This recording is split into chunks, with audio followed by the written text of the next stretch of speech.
গল্পটির প্রথম পর্ব অলরেডি আমাদের চ্যানেলে আপলোড করা হয়ে গিয়েছে। প্রথম পর্ব যদি না শুনে থাকেন তবে আপনাদের অনুরোধ করব প্রথমে গিয়ে সেটি শুনুন। প্রথম পর্বের লিঙ্ক ভিডিও ডেসক্রিপশন বক্সে আর উপরে আই বাটনে দেওয়া রইল। প্রথম পর্ব শোনা হয়ে গিয়ে থাকলে অন্তিম পর্বে আপনাদের স্বাগত। নমস্কার, আমরা থ্রিল স্টুডিও। তাহলে আর বেশি দেরি না করে চলুন শুরু করা যাক। প্রভাতী চা পান করতে করতে হেমন্তের সঙ্গে আলোচনা হচ্ছিল। আলোচ্য বিষয় ছিল কুমোরটুলির বিখ্যাত খেদা ও খোকাকুণ্ডার কথা। হেমন্ত বলছিল, এটা তো ইংরেজের আদালতে প্রমাণিত একটা সত্য ঘটনা। বাংলা ইংরেজি সব কাগজে এর বিবরণটা বেরিয়েছে। কিন্তু ভেবে দেখো রবিন, খেদা তার দলবল সন্ধ্যার পরেই গড়ানঘাটা থেকে একটা হতভাগ্য লোককে প্রকাশ্যভাবে বন্দি করে কলকাতার জনতাবহুল পথে খানিকটা খোলা ট্যাক্সিতে চড়ে আর খানিকটা পায়ে হেঁটে শোভাবাজার ছাড়িয়ে এলো। পথের ওপরেই তাকে খুন করলে তার কাটা মুন্ডু নিয়ে আবার বটতলায় এসে এক বন্ধুকে দেখিয়ে গেল। তারপর মুন্ডুটা গঙ্গা জলে বিসর্জন দিয়ে এলো। অথচ কেউ তাকে কোনো বাধা দিতে পারল না। প্রতিক্রিয়াও নয়, পুলিশও নয়। কোনো উপন্যাসে এমন ঘটনা বেরোলে সমালোচকরা অস্বাভাবিক গাঁজাখুরি বলে সেটাকে চেঁচিয়ে ফাটাতেন। কিন্তু এখন তারা কি বলবেন? এমন সময় হন্তদন্তের মতো সতীশবাবুর আবির্ভাব। কি হয়েছে? আপনার চেহারার অকথা তো ভালো নয়। আবার খুন? খুন? হ্যাঁ মশাই, হ্যাঁ, আবার খুন হয়েছে। আর খুনি নিশ্চয়ই সেই বিনোদ। আপনি কি বলছেন সতীশবাবু? বিনোদ খুন করেছে? কাকে? মিস্টার দত্তকে নয় তো? মিস্টার দত্তকে সে খুন করবে কেন? তার উপরে বিনোদ মোটেই খুশি নয়। না হেমন্তবাবু, খুন হয়েছে এক নতুন লোক, কিন্তু মতিবাবুর হত্যাকাণ্ডের সঙ্গে লিপ্ত আছে বলে তাকেও আমরা খুঁজছিলাম। ভালো করে সব কথা গুছিয়ে বলুন তো। বলি শুনুন। ভোরবেলায় খবর পেলুম গঙ্গার ধারে একটা মরা পড়ে আছে। দেখতে গেলুম। এমনই প্রায় যেতে হয়, কারণ গঙ্গার ধারে লাশ পাওয়া নতুন কথা নয়। কিন্তু ঘটনাস্থলে গিয়েই আমার চক্ষু স্থির হয়ে গেল। একজন জোয়ান লোকের লাশ, আর সে মারা পড়েছে ঠিক মতিবাবুর মতোই। মুখে সেই আতঙ্ক, বিস্ময় আর যন্ত্রণার চিহ্ন, আর গলায় সেই সাংঘাতিক নীল দাগ। নীল দাগ? হ্যাঁ, তাকেও গলা টিপে হত্যা করা হয়েছে। পরীক্ষা করে বোঝা গেল লোকটাকে অন্য কোথাও খুন করে এনে তার লাশটাকে এখানে ফেলে দিয়ে যাওয়া হয়েছে। লোকটাকে এখনো কেউ শনাক্ত করতে আসেনি। গায়ে পাঞ্জাবি, তার পকেটে বেলুম একখানা ছোড়া। সুতরাং মানুষটি গো বেচারা ছিল না যে সেটা বোঝাই যাচ্ছে। পরনে পাজামা আর রবারের জুতো পায়। যা সন্দেহ করেছেন তা মিথ্যে নয়। গলায় নীল দাগের সঙ্গে পায়ে রবারের জুতো দেখে আমারও সন্দেহ জেগে উঠেছিল।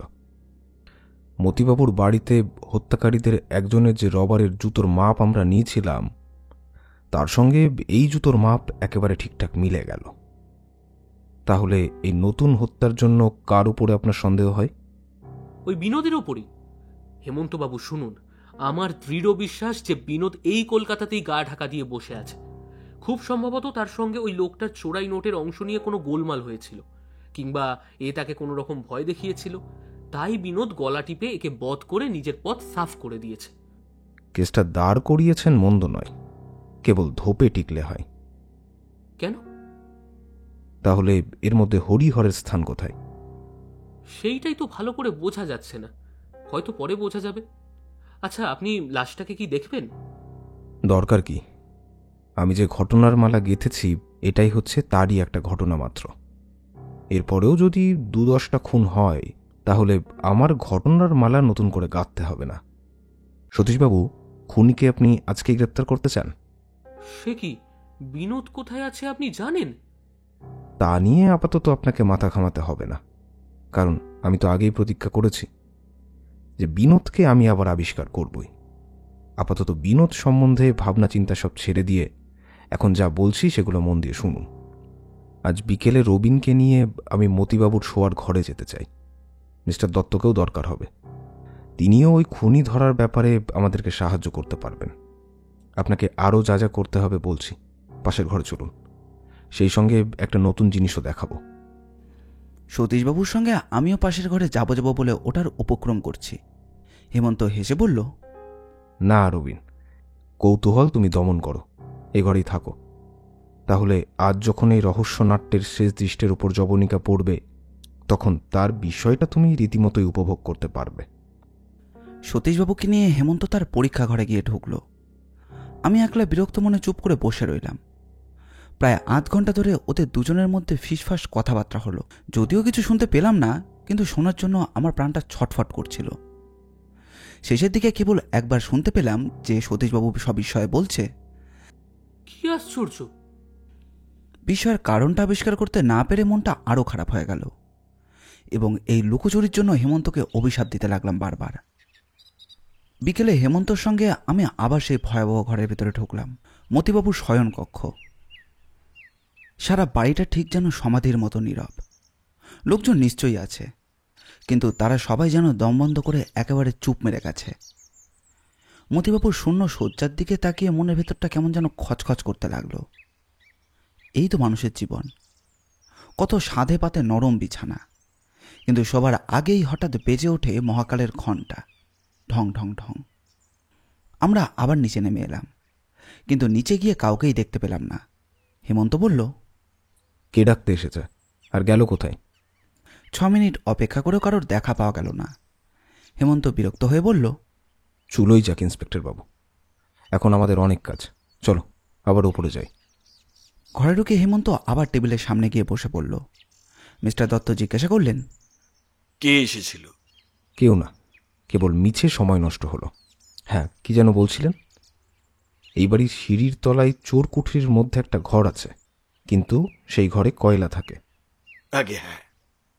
তাহলে আপনার মতে বিনোদ এখানে নেই? না। মিনিট 5 ধরে হেমন্ত গম্ভীর মুখে ভাবতে লাগলো। তারপর ঘরের বাইরে সিঁড়ির ওপরে শুনলাম ভারী ভারী পায়ের শব্দ। দরজা ঠেলে ভেতরে প্রবেশ করলেন হাসি মুখে সতীশবাবু। হেমন্ত বলল, এই যে আসুন। ব্যাপার কি সতীশবাবু, একমুখ হাসি যে? মিস্টার দত্ত আগ্রহ ভরে বললেন, বিনোদের খোঁজ টোজ পেয়েছেন বুঝি? না, খালি পেয়েছি এই দুটো জিনিস। বলেই সতীশবাবু পকেট থেকে বার করলেন একজোড়া সাদা দস্তানা। হেমন্ত দস্তানা দুটো সতীশবাবুর হাত থেকে নিয়ে পরীক্ষা করতে করতে বলল, এর একটা দস্তানা আমি যে চিনি। রঙের দাগ আর নেই বটে, কিন্তু কাঁচ দিয়ে কাটা অংশটা এখনো তেমনিই আছে। তাই নাকি? কই দেখি দেখি। এই নিন। মিস্টার দত্ত দস্তানা নেওয়ার জন্য হাত দুটোকে ব্যগ্রভাবে বাড়িয়ে দিলেন এবং সঙ্গে সঙ্গে দস্তানা ফেলে হেমন্ত তার নিজের হাতে তার হাত দুটো চেপে ধরল এবং পর মুহূর্তে সতীশবাবু টপ করে জোড়া হাতে পরিয়ে দিলেন হাত করি। বিস্ময়ে ও ক্রোধে অভিভূত হয়ে মিস্টার দত্ত কয়েক মুহূর্ত একটাও কথা বলতে পারলেন না। তারপর চিৎকার করে বললেন, হেমন্ত বাবু, এসব কি প্রহসন? প্রহসন নয়, হরিহর বিয়োগান্ত নাটকের শেষ দৃশ্য। হরিহর? কে কে হরিহর? তুমি হরিও হতে পারো, আবার হরও হতে পারো, দত্তও হতে পারো। কোনটা তোমার আসল নাম সেটা কেউই জানে না। খানিক পরেই মিস্টার দত্ত এসে হাজির। হেমন্ত বলল, আসুন মিস্টার দত্ত, নমস্কার। আজও আরেকবার আপনাকে কষ্ট দিলাম। কষ্ট? কিছু মাত্র না, আপনাদের সাহায্য করতে আমি সর্বদাই প্রস্তুত। বলুন বলুন, আমায় কি করতে হবে? 2-4টে কথা শুনতে চাই। নতুন খুনের কাহিনীটা শুনেছেন তো? হ্যাঁ, সতীশবাবুর মুখে শুনলুম। এ কি ভীষণ ব্যাপার! ভয় তো আমার বুক কাঁপছে মশাই। বিনোদবাবু পলাতক। হ্যাঁ হ্যাঁ, সব শুনেছি। বিশেষ সন্দেহজনক। কিন্তু খুনিকে আমি গ্রেপ্তার করবই।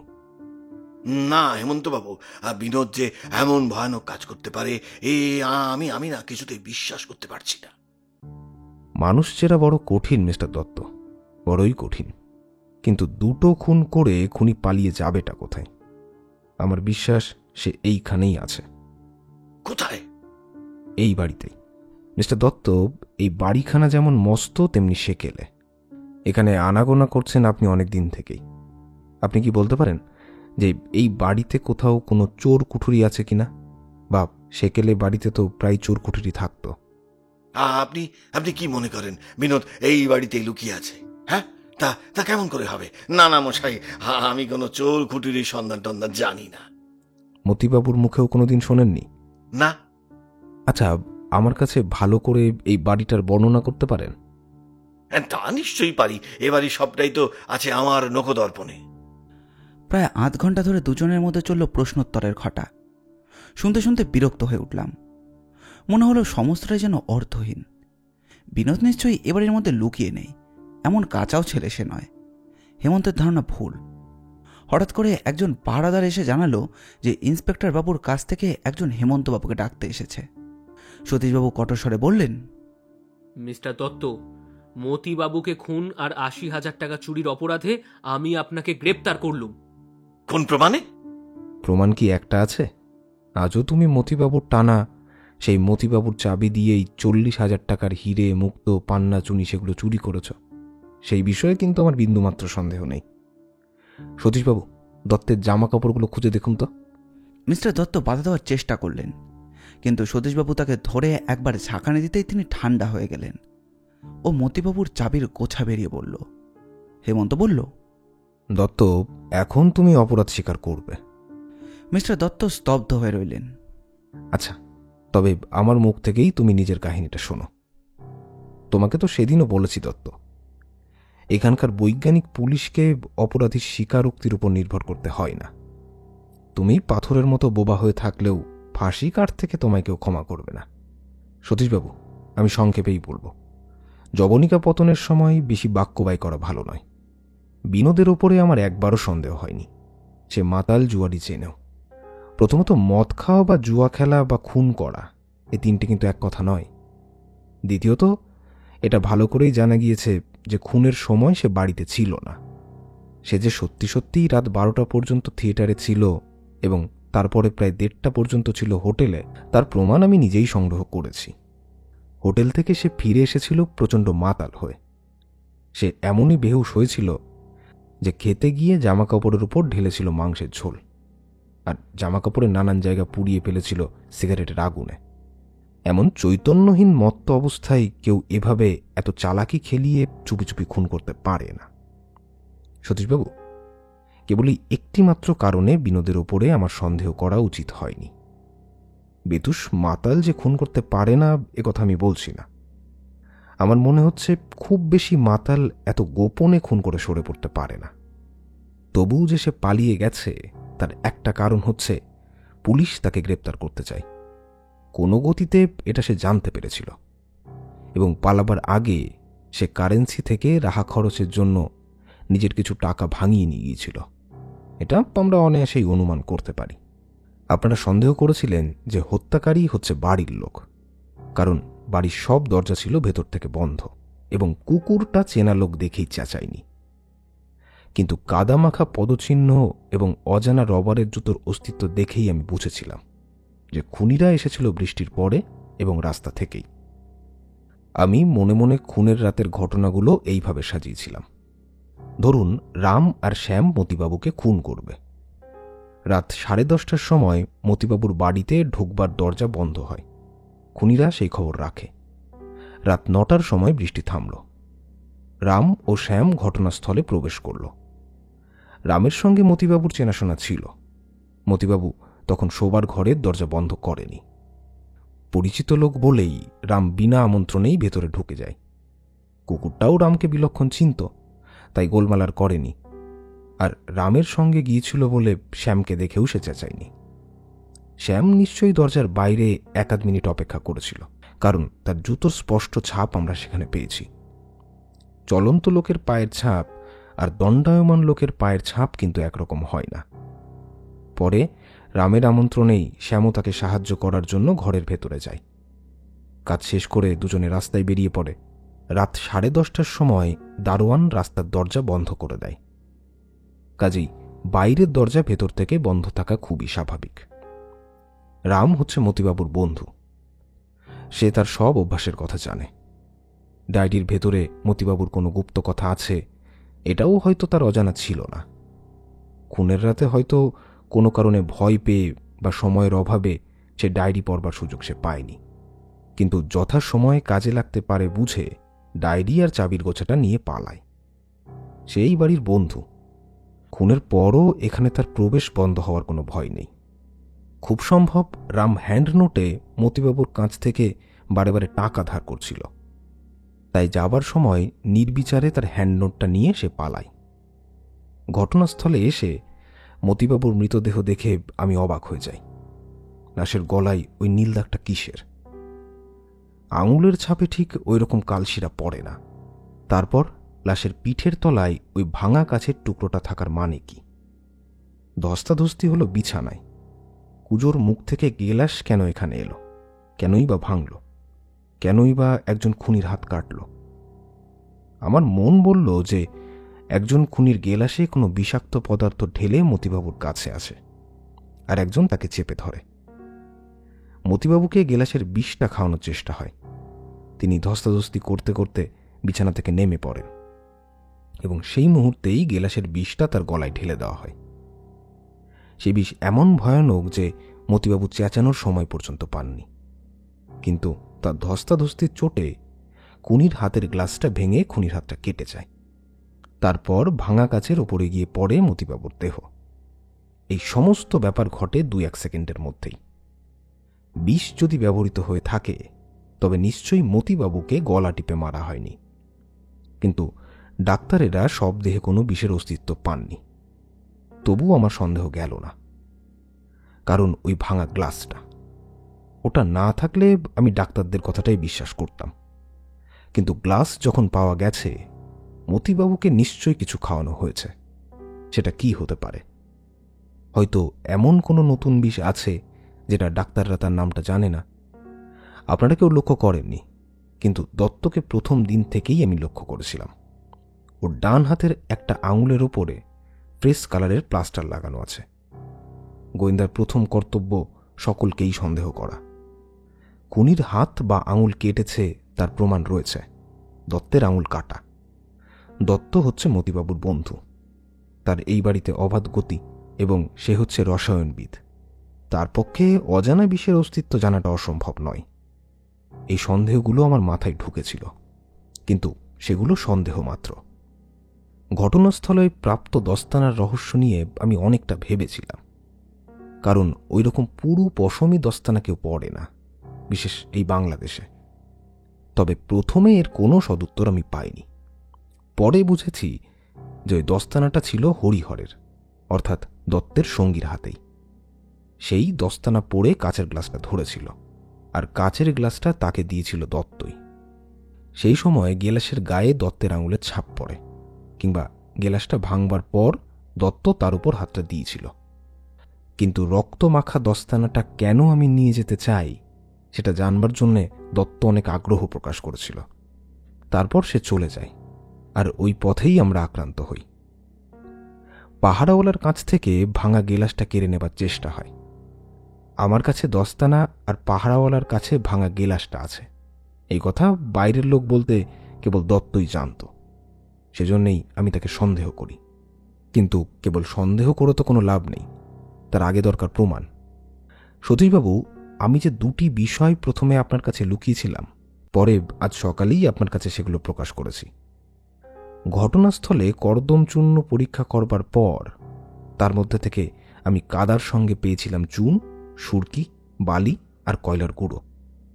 যেদিন আমরা দত্তের বাড়িতে চা খেতে যাই, সেদিন দেখলাম তার পাশের ঘরেই রয়েছে একটা কয়লার দোকান। গলির সেখানটায় মাটির সঙ্গে চুন, বালি, সুরকি আর কয়লার গুঁড়ো ছড়ানো। তারপর 2-3খানা বাড়ি পরেই দত্তের বাড়ি। সুতরাং এখানকার মাটি মাড়িয়ে তাকে রোজই আনাগোনা করতে হয়। বৃষ্টির পথে কাদা হলে এখানকার কাদার ছাপ যে তার জুতোর গোড়ালি আর সোলের ফাঁকে থাকবে, এটা তো বেশ সহজেই বোঝা যায়। ওই নতুন বাড়ি এবং কয়লার দোকানই দত্তের প্রতি বিশেষ আকর্ষণ দৃষ্টি করে। দত্তের বাড়ি থেকে ফেরার পথে আমি সকলের অগোচরেই সেই নতুন বাড়ির সামনের পথ থেকে এক মুঠো ধুলো তুলে নিয়ে যাই। পরে পরীক্ষা করে দেখেছিলাম আগেকার কর্দম চূর্ণ আর এই এক মুঠো ধুলোর উপাদানের কোনো প্রভেদই নেই। মতিবাবুকে যে খুন করেছে, ওই নতুন বাড়ির সামনেকার মাটি মারিয়ে তাকে যেতে হয়েছে। তারপর দত্তের রসায়নাগার দেখে আমার সন্দেহটা আরও বাড়ল। সেখানেই আবিষ্কার করলাম দ্রবীভূত বাতাস।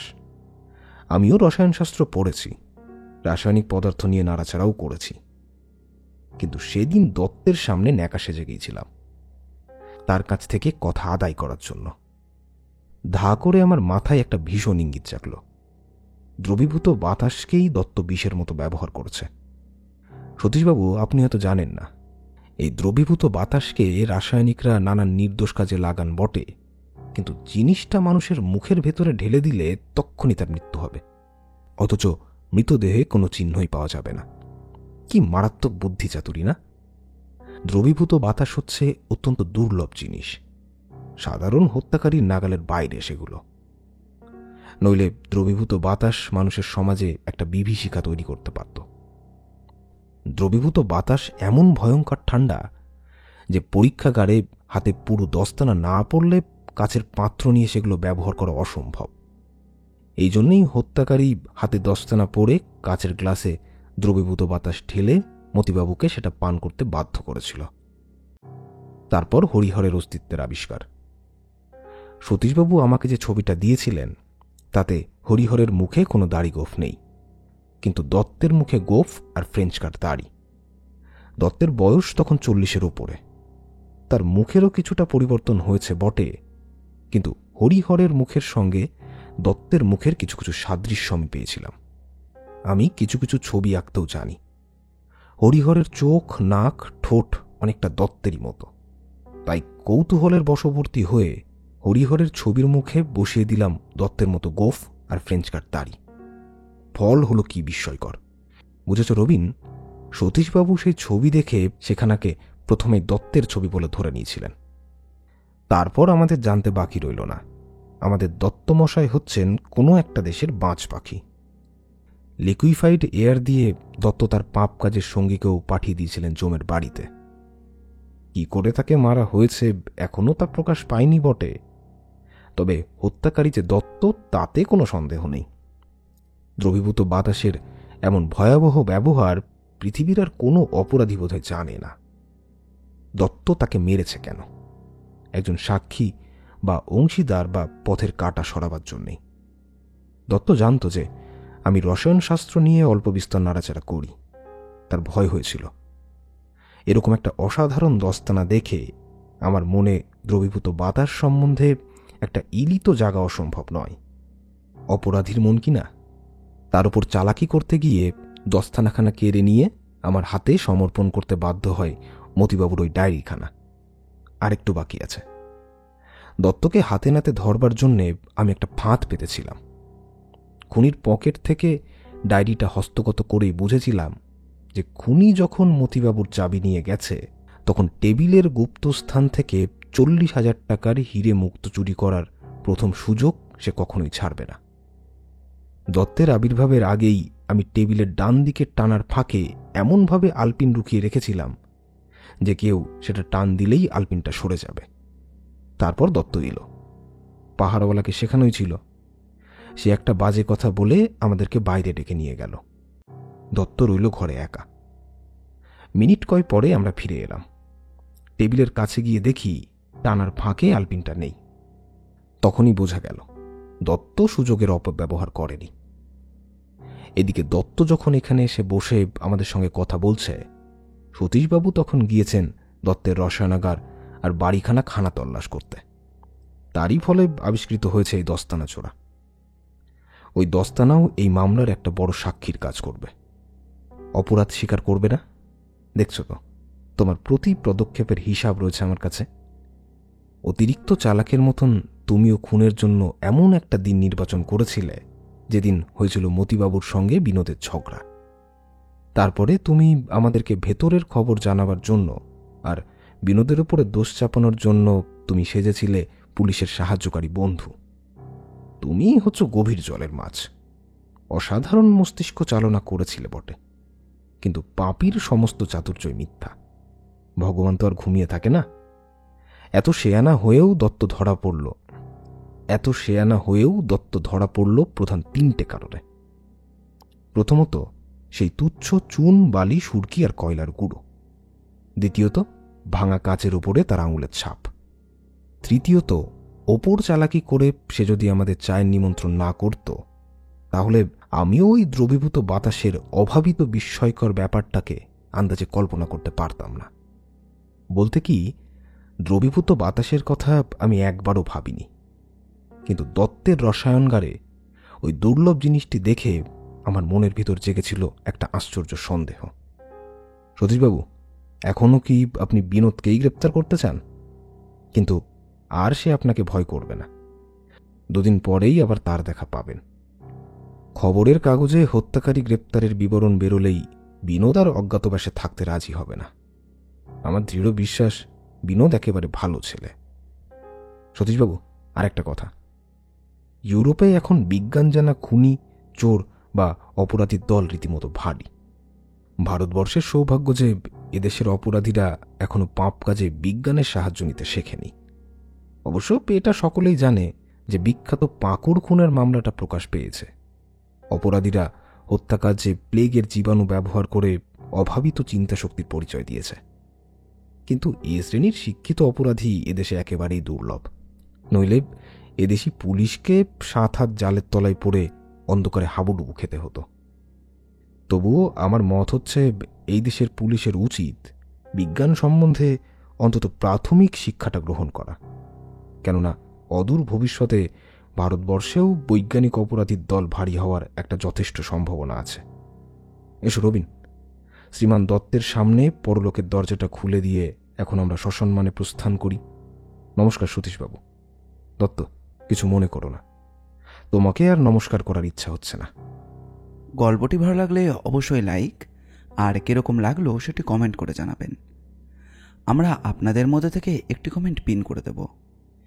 এই রকম গোয়েন্দা গল্প আর অ্যাডভেঞ্চার গল্প আমরা প্রায় নিয়ে আসি। আমাদের চ্যানেলটি ঘুরেও আসতে পারেন। আমাদের চ্যানেলটিকে সাবস্ক্রাইব করে আমাদের পাশে থাকবেন। আপনাদের ভালোবাসা একান্ত কাম্য। ধন্যবাদ।